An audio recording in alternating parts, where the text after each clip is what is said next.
the name of the Father, and of the Son, and of the Holy Spirit. Amen. Grace and peace be with you. And with you with the love of Christ. This Sunday is the last Sunday in Trinity, also known as Bible Sunday. And we will be changing gear next week, moving to the Kingdom season. So this is the end now of our ordinary time, and we look forward to the coming of Christ at Christmas. Father of glory, holy and eternal, look upon us now in power and mercy. May your strength overcome our weakness, your radiance transform our blindness, and your Spirit draw us to that love, shown and offered to us by your Son, our Saviour, Jesus Christ. Amen. Your word teaches us to love God and to love our neighbour. We call to mind the ways we have failed to follow your word.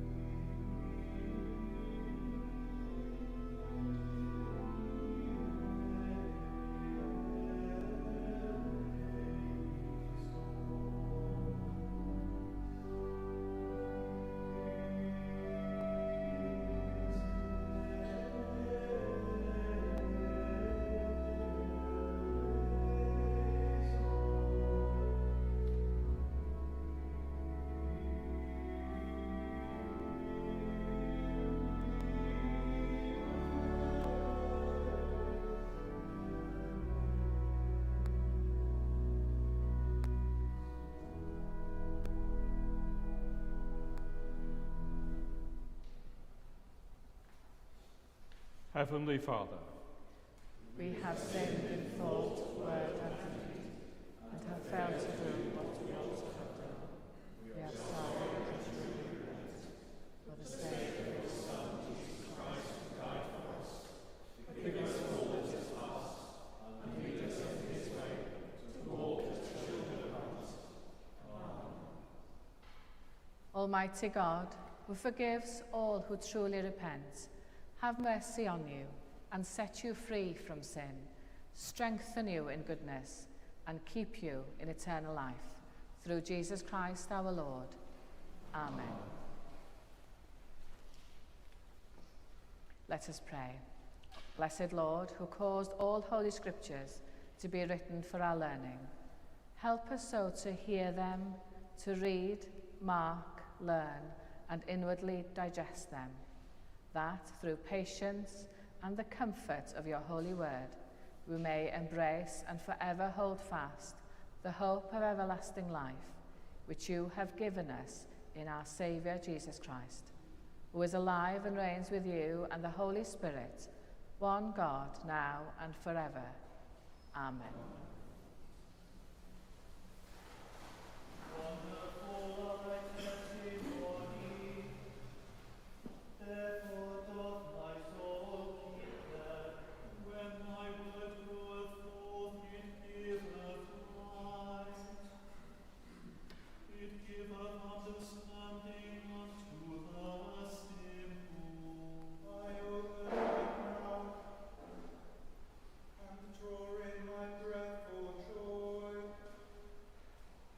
Because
reading from the book of Ecclesiasticus, chapter 35, verses 12 to 17.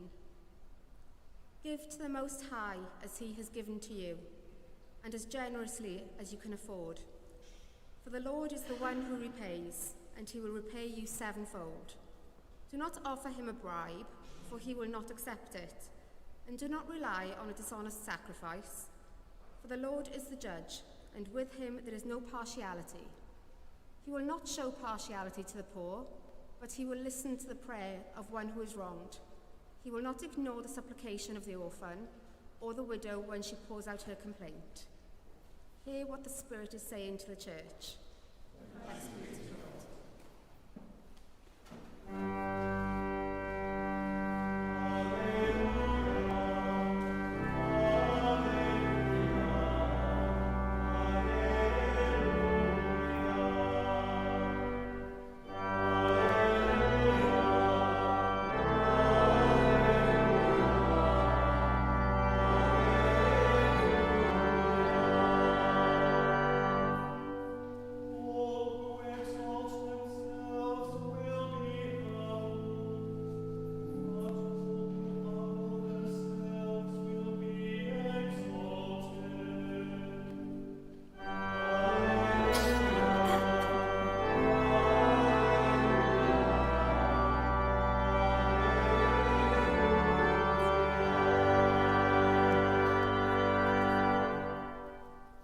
The Lord be with you. And also with you. Listen to the Gospel of Christ according to St. Luke. Glory to you, O Lord. He also told this parable to some who trusted in themselves that they were righteous and regarded others with contempt. 2 men went up to the temple to pray, one a Pharisee and the other a tax collector. The Pharisee, standing by himself, was praying thus: God, I thank you that I am not like other people, thieves, rogues, adulterers, or even like this tax collector. I fast twice a week. I give 1/10 of all my income. But the tax collector, standing far off, would not even look up to heaven, but was beating his breast and saying, God, be merciful to me, a sinner. I tell you, this man went down to his home justified rather than the other. For all who exalt themselves will be humbled, and all who humble themselves will be exalted. This is the gospel of the Lord. Praise to you, O Christ.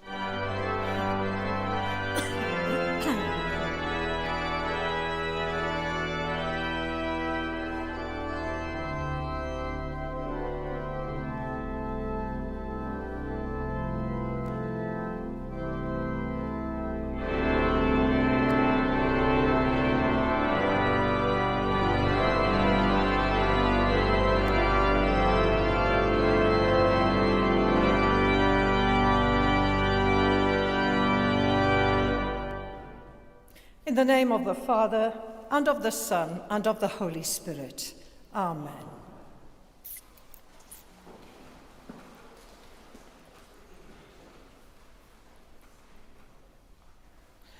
Well, as we have already been told by Dean Manon, today is the last Sunday of Trinity, and it is also Bible Sunday. And Bible Sunday is a day for churches to celebrate the Bible as a source of spiritual guidance and to reflect on its impact on individuals and communities. But I just wonder what you make of today's gospel reading from the Bible. Somewhat confusing, perhaps? The parable of the Pharisee and the tax collector extends the theme of prayer found in last week's parable, where the reader is instructed to pray with the determination of the widow, progressing now to the theme of the humility of the tax collector. There is perhaps a suggestion here that the disciples were just as vulnerable to pride and self-righteousness as the Pharisees were. We are told that all who exalt themselves will be humbled, and all who humble themselves will be exalted. And there is also a sense of justification by works rather than faith, as Paul's teaching spoke of. The parable leaves it to the hearer to decide why one was justified and the other was not.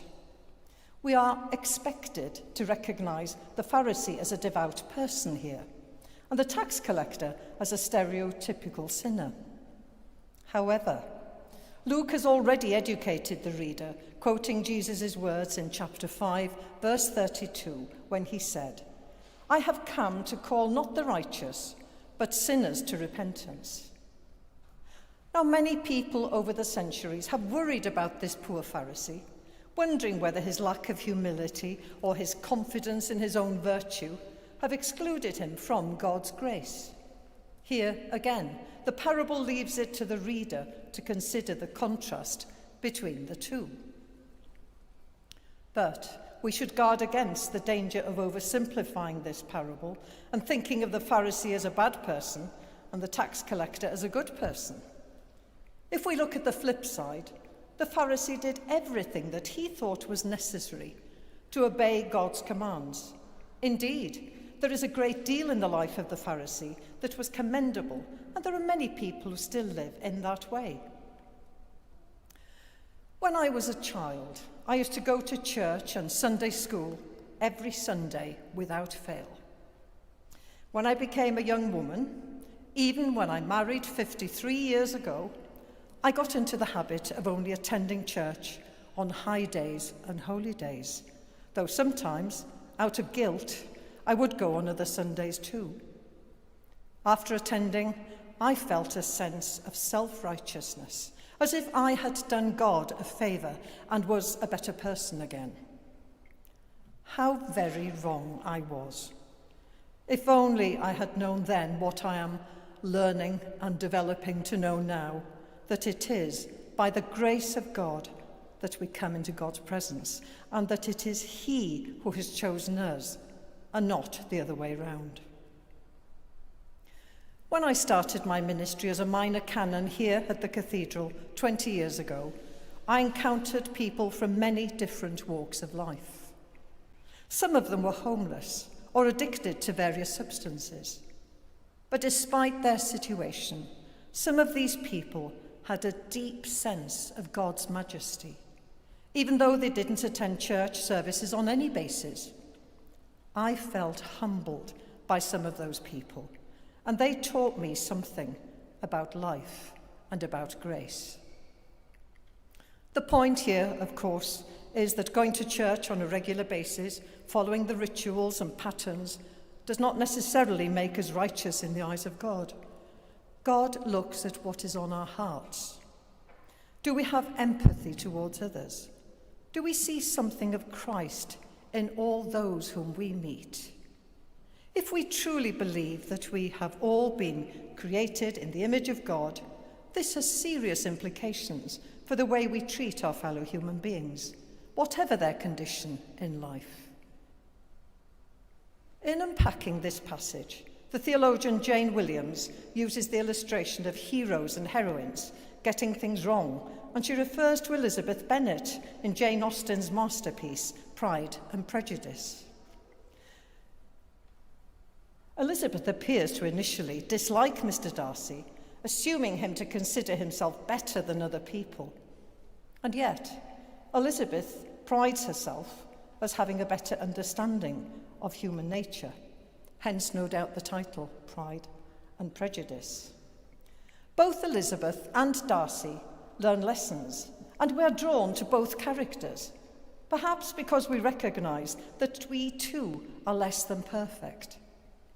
Perhaps that is why we may identify with the tax collector in today's gospel reading. So you might be thinking, what is Jesus teaching us here? The Pharisee, on the face of things, appeared to be doing everything required as a worshipper. So should we not identify more with him than with the tax collector? Tax collectors were collaborators with the Roman occupiers, generally thought to be charging extra for their own gain. So the Pharisee was an example of good behaviour, whereas the tax collector was portrayed as the epitome of evil. So just imagine the shock when that first audience heard Jesus announce that the tax collector was justified and restored to a right relationship with God. Going back to Jane Williams again, she writes this: "Nobody, it seems, is too good to need forgiveness. Nobody too bad to be forgiven." We should remember that all this has more to do with God than with us, as God alone can give us the forgiveness we need. The Pharisee thought that you would be saved by doing good deeds, whereas the tax collector recognised that salvation comes through the grace and mercy of God. Doesn't mean that we shouldn't do good deeds, of course. But there is, of course, another message here, in that we are not to judge others. When we stand in God's presence, we will have to answer for our own shortcomings. Remember Jesus' words when he said that those who exalt themselves will be humbled, and those who humble themselves, recognising that God is in charge, will be exalted. The proud will be cast down, and the humble lifted up, until both accept God's loving purpose for them. In our humanity, we are sinners with faults and failings, but we also have good points, though not perfect, which is why Jesus died for us, so that we might be restored to a right relationship with God once again. So we are told not to judge others. And again, Jane Williams says that in our dealings with others, we should remember the old rhyme. I hadn't come across it before. There's so much good in the worst of us, and so much bad in the best of us, that it ill behoves any one of us to talk about the rest of us. She finishes by saying that none of us is perfect, but God loves us all the same. God and God alone knows exactly who we are and loves us still. So our aim should be not only to seek humility, but to seek God. And Eduard Schweitzer, a Swiss New Testament scholar who taught at Zurich University, said this: "There is no reward in feelings of inferiority, only in the discovery of the inconceivably merciful God. Whether a whirlpool turns right or left while it sucks a swimmer down does not matter. The person must be rescued from the centre of the whirlpool and given another centre, namely, the one who saves. The one who saves is God, through our Lord Jesus Christ and in the power of the Holy Spirit. The nature of grace is paradoxical. It can be received only by those who have learned empathy for others. Grace partakes of the nature of mercy and forgiveness here. The good news is that God invites us to draw close, not only to the judgment seat, but also to the throne of grace. We need to keep our eyes on the Lord Jesus Christ and love the Lord our God and our fellow human beings, as we have been commanded to do. We are all sinners in need of forgiveness, but we are redeemed by the saving work of our Lord Jesus Christ and by the love of God. As I said at the outset, today is also Bible Sunday, and a person called the Reverend Professor Leslie Holden, once at Cuddesdon College, once suggested that we go more deeply and personally into what this means. Think about how God deals with each of us, his creatures, his people. He does not treat us as if we were blank sheets of paper on whom he can print whatever he wills. He engages us in conversation, the conversation of thoughts, the conversation of life, the church, community, and beyond. We can respond as we choose. But as in our relations with others, we are wise to be humble, to give and to learn and to develop, not because we are compelled to, but because we desire to be as good and honest as we can be. Each of us can do this. After all, we are all made in God's image and have the capacity to rise to such a challenge. Sinners we may be, but deeper than that, beloved creatures of God. So to God be the glory, now and forever. Amen.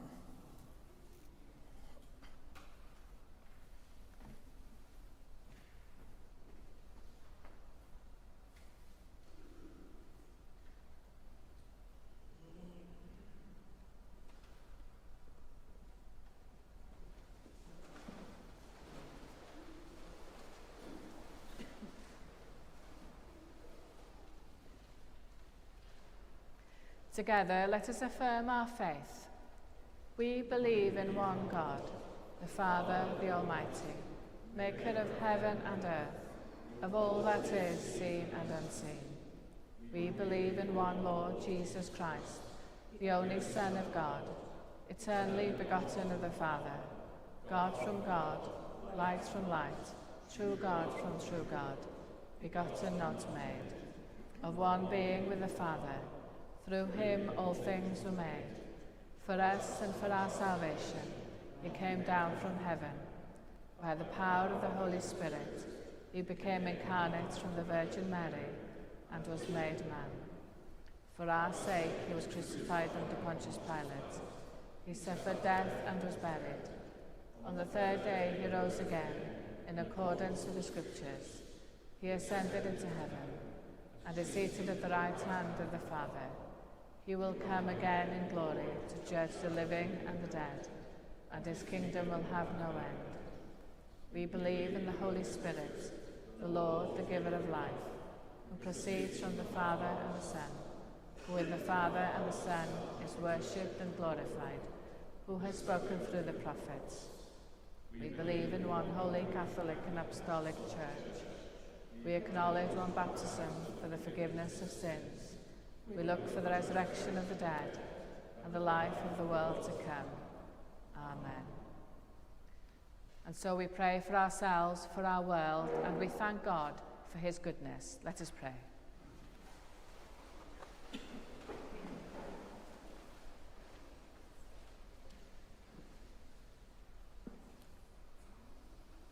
Lord, help us to be aware of your presence amongst us, to see you, hear you, and love you, so we may offer you fitting worship and service.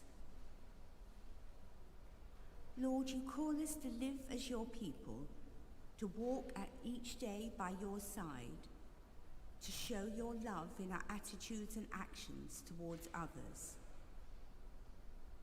May we be open to new insights and fresh perspectives. Give us the humility to listen to other opinions and explore different possibilities. Guide us when we were uncertain of the way ahead, and inspire us anew when we feel discouraged. Lord, in your mercy, we pray for those areas of the world where people are deprived of the basic necessities of life, for victims of war and those who live in daily fear for their lives, for the children who have been orphaned. We pray for the people of Ukraine and Russia, Gaza and Israel. We give thanks for those who work for change and who strive to bring help and healing. And in particular, we pray that the fragile ceasefire between Gaza and Israel will hold. Lord, in your mercy,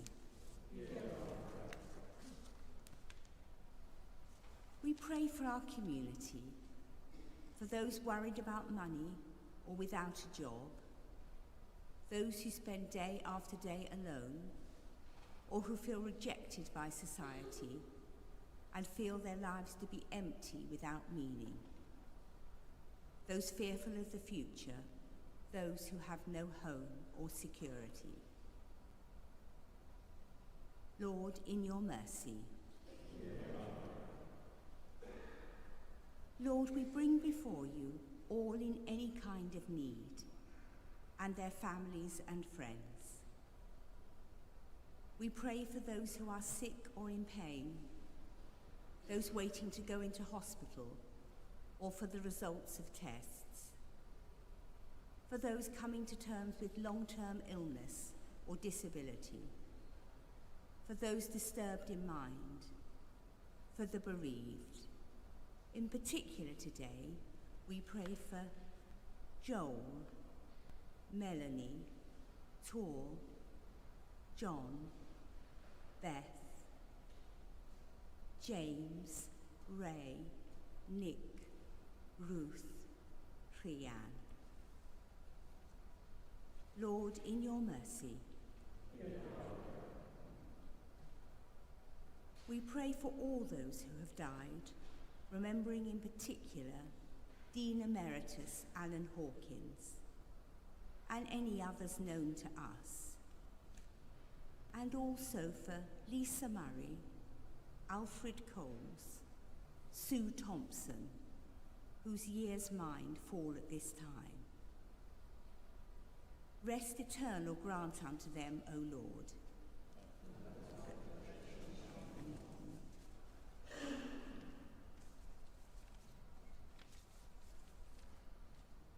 Lord of light, guide us.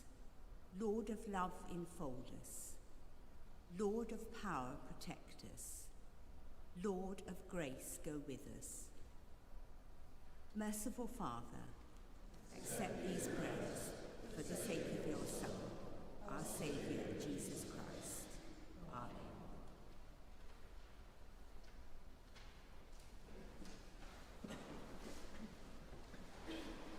Amen. Jesus said, "This is my commandment, love one another as I have loved you." The peace of the Lord be with you always. Let us offer one another a sign of that peace.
We celebrate together the gifts and grace of God. We take this bread, we take this wine, to follow Christ's example and obey his command. The Lord be with you. Also with you. Lift up your hearts. We lift them to the Lord. Let us give thanks to the Lord our God. It is right to give our thanks. It is indeed right, it is our duty and our joy, at all times and in all places, to give you thanks, Holy Father, all-powerful and ever-living God, through Jesus Christ our Lord. For he is our great high priest, who has freed us from our sins, and has made us a royal priesthood serving you, our God and Father. And so, with the hosts of angels and all the company of heaven, we proclaim the glory of your name and join in their unending hymn of praise.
All praise and thanks to you, true and living God, creator of all things, giver of life. You formed us in your own image, but we have marred that image and fall short of your glory. We give you thanks that you sent your Son to share our life. You gave him up to death that the world might be saved, and you raised him from the dead that we might live in him and he in us. Sanctify with your Spirit this bread and wine, your gifts to us, that they may be for us the body and blood of our Saviour Jesus Christ. On the night he was betrayed, he took bread, and when he had given thanks, he broke it and gave it to his disciples, saying, "Take, eat. This is my body, which is given for you. Do this in remembrance of me." In the same way, after supper, he took the cup. And when he had given thanks, he gave it to them, saying, "Drink from this, all of you, for this is my blood of the new covenant, which is shed for you and for many for the forgiveness of sins. Do this as often as you drink it, in remembrance of me."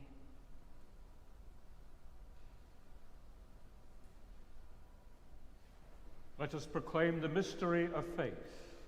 Christ has died, Christ is risen, Christ will come in glory. As he has commanded us, Father, we remember Jesus Christ, your Son, proclaiming his victorious death, rejoicing in his resurrection, and waiting for him to come in glory, we bring to you this bread, this cup. Accept our sacrifice of thanks and praise. Restore and revive your people. Renew us and all for whom we pray with your grace and heavenly blessing. And at the last, receive us with all your saints into that unending joy promised by your Son, Jesus Christ.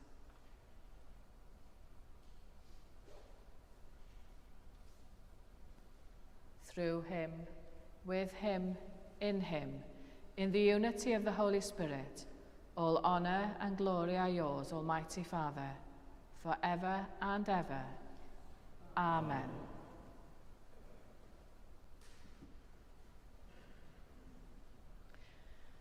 And so we say together our family prayer. As our Saviour taught us, we boldly pray, Our Father, who art in heaven, hallowed be thy name.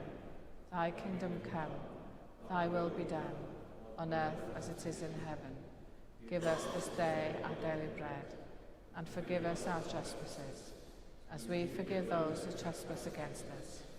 And lead us not into temptation, but deliver us from evil. For thine is the kingdom, the power and the glory, forever and ever.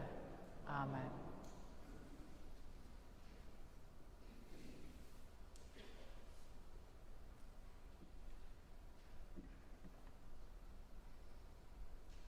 We break this bread to share in the body of Christ.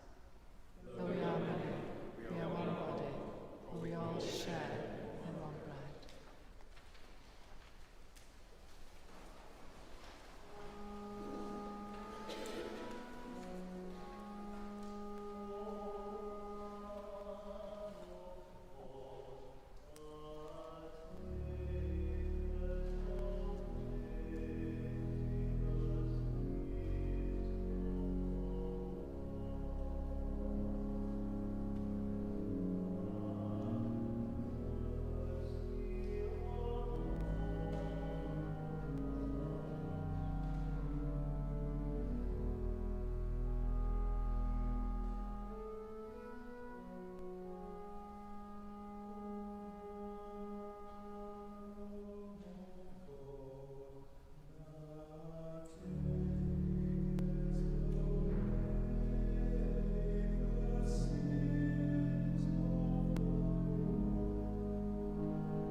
Jesus is the Lamb of God who takes away the sins of the world.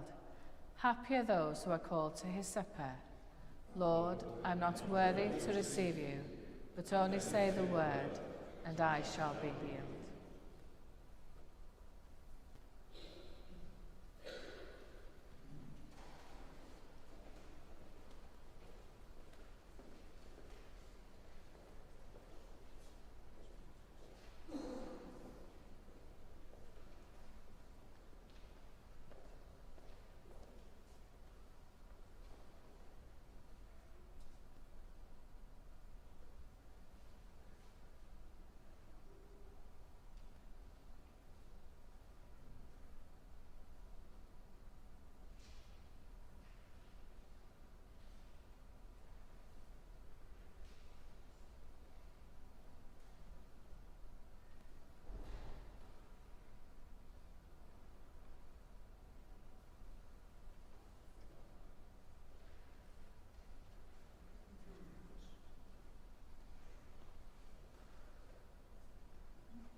Give thanks to the Lord, for he is gracious.